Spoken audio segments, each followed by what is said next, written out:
Kejriwal jail जाएंगे, Kejriwal jail नहीं जाएंगे, केजरीवाल जेल जाएंगे, केजरीवाल जेल नहीं जाएंगे, केजरीवाल जेल जाएंगे, केजरीवाल जेल नहीं जाएंगे। नमस्कार दोस्तों, आप देख रहे हैं राइट विंग, मैं हूं आपके साथ अखिलेश द्विवेदी। दोस्तों, इस शराब ने तो पूरे आम आदमी पार्टी का माहौल ही खराब करके रखा हुआ है और सत्येंद्र जैन, सिसोदिया, संजय सिंह के बाद लगता है तिहाड़ अब केजरीवाल को भी बुला रही है। मैं मोदी जी को कहना चाहता हूं, प्रधानमंत्री जी, अगर केजरीवाल भ्रष्ट है तो इस दुनिया में कोई ईमानदार नहीं है। मैं उनको कहना चाहता हूं, जिस दिन आपको केजरीवाल के खिलाफ एक नए पैसे का भ्रष्टाचार मिल जाए, चौराहे के ऊपर खड़े होकर फांसी दे देना, लेकिन रोज रोज की नौटंकी करना बंद करो, रोज रोज के तमाशे करना बंद करो। दोस्तों, इस शराब ने कितने नेताओं को, कितने लोगों को जेल का दीवाना बना दिया है। जेल में ही उनको सुकून मिलता है। दोस्तों, आप वालों की किस्मत भी गजब ही है। अब देखिए ना, सिसोदिया बोले कि सत्येंद्र जेल जा सकते हैं, चले गए। उसके बाद संजय सिंह ने कहा सिसोदिया को, हमारे शिक्षा मंत्री को ईडी गिरफ्तार कर सकती है, जेल भेज सकती है, टांग लिए गए। फिर केजरीवाल ने घूम घूम कर गाया संजय सिंह को गिरफ्तार किया जा सकता है, संजय सिंह को फंसाया जा सकता है। संजय सिंह भी उठा लिए गए, जेल में हैं, सिसोदिया का साथ दे रहे हैं। अब आतिशी कह रही हैं कि केजरीवाल गिरफ्तार हो सकते हैं, केजरीवाल को गिरफ्तार किया जा सकता है। दोस्तों, क्या माना जाए कि ये चैन टूटेगी कि ये चैन ऐसे ही आगे बढ़ती जाएगी? एक एक करके लोग इसी चैन को आगे बढ़ाते जाएंगे।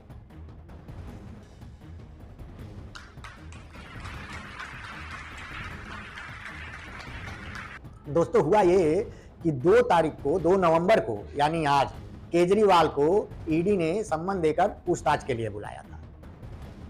ईडी ने इधर पूछताछ के लिए सम्मन जारी किया, इधर अपने चिर परिचित अंदाज में पूरी आम आदमी पार्टी, अपने मुखिया, दिल्ली के मालिक केजरीवाल सहित हल्ला मचाने लगी, जैसा कि अमूमन वो करते हैं। तो अब भारतीय जनता पार्टी और प्रधानमंत्री नरेंद्र मोदी जी को पता है कि वो चुनाव में अरविंद केजरीवाल को, आम आदमी पार्टी को नहीं हरा सकते हैं। तो इसलिए अब आम आदमी पार्टी को खत्म करने के लिए आम आदमी पार्टी के एक एक नेता को जेल में डाला जा रहा है।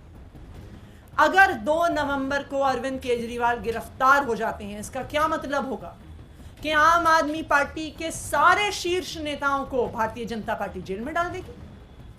अरविंद केजरीवाल, मनीष सिसोदिया, संजय सिंह, सत्येंद्र जैन, एक पार्टी के सारे शीर्ष नेताओं को जेल में डालने का एक ही मतलब है कि वो आम आदमी पार्टी को खत्म करना चाह रहे हैं। और मैं ये भी आपको बता दूं कि अपने खिलाफ आवाज उठाने वालों को जेल में डालने का किस्सा, सीबीआई और ईडी को मिसयूज करने का किस्सा अरविंद केजरीवाल पे नहीं खत्म होगा। अरविंद केजरीवाल को जेल में डालने के बाद विपक्ष के जो एक एक नेता हैं, इंडिया अलायंस के जो एक एक नेता हैं, उनको भी जेल में डाला जाएगा।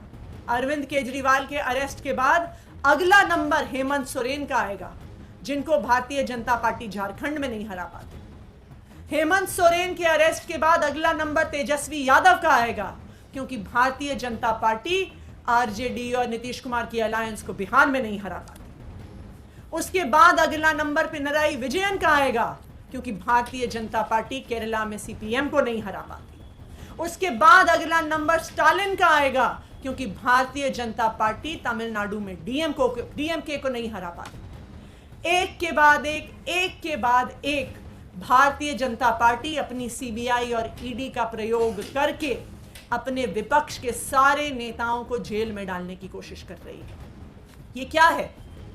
ये इस देश में लोकतंत्र को खत्म करने का प्रयास है कि आप चुनाव नहीं जीत सकते, तो जो लोग आपको चुनाव में हरा रहे हैं उन लोगों को जेल में डाल दो कि चुनाव की जरूरत ही नहीं पड़े। फिर इस देश में चुनाव नहीं बचेगा, फिर इस देश में संविधान नहीं बचेगा। लेकिन मैं प्रधानमंत्री नरेंद्र मोदी जी को बताना चाहती हूं कि आम आदमी पार्टी के नेता जेल जाने से नहीं डरते हैं, झूठे केसेस से नहीं डरते हैं। हम इस देश के संविधान को बचाने के लिए अपनी आखिरी सांस तक लड़ते रहेंगे। आम आदमी पार्टी को कमजोर किया जा रहा है, खत्म करने की साजिश हो रही है। मोदी घबरा गए हैं, मोदी बौखला गए हैं, मोदी आम आदमी पार्टी से डरते हैं केजरीवाल से डरते हैं, केजरीवाल को खत्म करने की कोशिश हो रही है, तरह तरह की बातें शुरू कर दी। सब कुछ ये कर जाते हैं, बस अपनी बेगुनाही का सबूत नहीं दे पाते हैं। इनके शिक्षा मंत्री सिसोदिया शिक्षा मंत्री थे, शराब घोटाले में अंदर गए। सुप्रीम कोर्ट ने कह दिया है 338 करोड़ रुपए का हेर फेर का मामला है। तो भैया सबूत दो ना, केजरीवाल जी सबूत दीजिए, छुड़वाइए, लेकिन नहीं, सबूत नहीं देंगे। रहेगा तब न देंगे, सबूत नहीं देंगे, लेकिन सबको भ्रष्ट कहेंगे, फंसाया गया है कहेंगे। साहब ऐसे नहीं होता है। बाकी तो आप जानते ही हैं, पूरे दिल्ली की 2 करोड़ जनता को आप मूर्ख बना सकते हैं। दिल्ली की 2 करोड़ जनता आपके झांसे में लगातार आ रही है, लेकिन अब दिल्ली की जनता समझदार हो गई है। दिल्ली की जनता को पता चल गया है कि आप कौन सी घुट्टी उन्हें पिला रहे थे। मैंने ये कहा, भारतीय जनता पार्टी मानती है कि आपके लोगों को, आपके नेताओं को सबको जेल भेज देंगे तो सरकार कैसे चलेगी, पार्टी कैसे चलेगी। तो मेरा ये कहना है कि अगर सबको जेल भेज देंगे तो पार्टी और सरकार जेल से चलेगी। हम लोग तो वो लोग हैं जिन्होंने रामलीला मैदान के संघर्ष से अपनी शुरुआत की और पार्टी जब तक सत्ता में रही संघर्षरत रही। तो वो संघर्ष दोबारा करेंगे, सड़कों से करेंगे, जेल से करेंगे, मगर दिल्ली के लोगों को मुफ्त बिजली, मुफ्त पानी, शिक्षा, स्वास्थ्य जो है वो देते रहेंगे। दोस्तों, विश्व के सबसे ईमानदार, कट्टर ईमानदार नेता केजरीवाल को जब ईडी का सम्मन मिला तो उनकी पैंट गीली हो गई, तरह तरह के बहाने बनाने लगे। और आज हालांकि उनको पेश होना था, लेकिन उन्होंने ईडी के सामने पेश होने से इनकार कर दिया। बल्कि ईडी के सम्मन का जवाब देते हुए उन्होंने कहा कि मैं नहीं आऊंगा, ये जो आप लोगों ने सम्मन भेजा है ये राजनीति से प्रेरित है, बीजेपी ने भिजवाया है, हमें मध्य प्रदेश में चुनाव प्रचार करने जाना है, उससे रोकने की साजिश है, हमको फंसाया जा रहा है, इसलिए हम नहीं आएंगे। और तो और दोस्तों, उन्होंने यहां तक कह दिया कि ईडी आओ अपना सम्मन वापस लो, हम नहीं आएंगे। मतलब उन्होंने ईडी को आदेश दिया अपना सम्मन वापस लो। अरे केजरीवाल साहब, ये कौन सी बात है भाई? ऐसे रहा तो एक दिन तो आप सुप्रीम कोर्ट के भी किसी फैसले के खिलाफ अपने ही आदेश जारी कर देंगे, चंद्रचूड़ को ही बुला लेंगे, अरे भाई चंद्रचूड़ इधर आओ, ये कैसा भ्रष्टाचार वाली बात कर रहे हो, इस फैसले को वापस लो। अब चंद्रचूड़ साहब क्या करेंगे? विश्व के सबसे कट्टर ईमानदार आदमी के सामने चंद्रचूड़ को झुकना पड़ेगा। साहब ऐसा नहीं होता है साहब, आप तो दिल्ली के मालिक हैं, आप तो स्वयंभू हैं, आप ऐसा करेंगे तो कैसे चलेगा। खैर, अब आपने मना कर दिया, लेकिन एक चीज जान जाइए, बकरी की अम्मा कब तक खैर मनाएगी?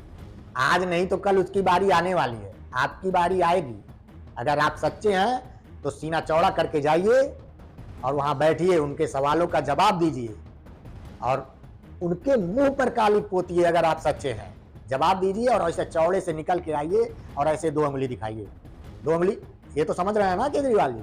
अरे 2 उंगली तो भाई आपके सारे नेता, सत्येंद्र जैन 2 उंगली दिखाते हुए अंदर हो गए, सिसोदिया जमानत के लिए अर्जी लगाते हैं तब भी 2 उंगली दिखाते हैं, अंदर ही हैं, संजय सिंह 2 उंगली अंदर ही है। इसका मतलब क्या है भाई? ये तो हम लोग विक्ट्री समझते थे, आप लोग क्यों दिखाते हैं? जेल में जा रहे हैं 2 उंगली, पुलिस ले जा रही है 2 उंगली, काहे? अरे सही है तब 2 उंगली दिखाइए। बाकी तो आप समझदार हैं ही, आपको क्या बताना। आपकी नेता वो अतिशी जी, वो जब से आपको सम्मन मिला है तब से तो वो प्रेस कॉन्फ्रेंस कर दी है। केजरीवाल जी जेल जा सकते हैं, कि कुछ है क्या कि एक नेता आता है वो दूसरे के बारे में भविष्यवाणी करता है और पहला वाला अंदर चला जाता है।